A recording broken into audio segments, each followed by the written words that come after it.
नमस्कार. माझं नाव रतिका सोलकर. मी पनवेलवरून आली आहे आणि नवनाथ यात्रेबद्दल आम्हाला काही माहीत नव्हतं. पण आमच्या ओळखीच्या एक ज्या लेडी आहेत त्यांनी आम्हाला सजेस्ट केलं की नवनाथ यात्रेला तुम्ही खरंच जाऊन या. आणि त्या एका फोनवरच आम्ही लगेच बुक केली ही यात्रा. आणि पूर्ण यात्रेमध्ये जे दर्शन झालं ते एकदम शांततेत आणि एकदम पीसफुल वाटलं. म्हणजे कुठेही असं वाटलं नाही की गर्दी आहे खूप.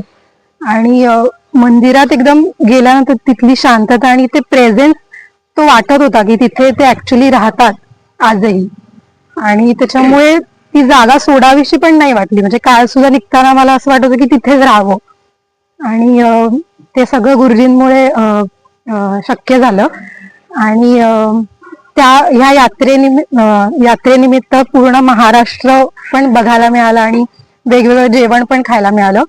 आणि माझ्या वयाचं इथे असं कोण मला भेटलं नाही, पण तरी सुद्धा मला कुठेही एकदाही किंवा कुठले एक दिवशी सुद्धा एकटं नाही वाटलं. म्हणजे सगळे असे येऊन स्वतःहून बोलतात आणि खूप मजा मस्ती करतात. त्याच्यामुळे कधी एकटं नाही वाटलं मला. म्हणजे त्याच्यामुळे ह्या ट्रिपसाठी मी दुसऱ्या सगळ्या लोकांना सांगेन की तुम्ही या आणि इथलं दर्शन घ्या आणि नवनाथांबद्दल माहिती पण घ्या, जी खूप आज कलियुगामध्ये खूप गरजेची आहे.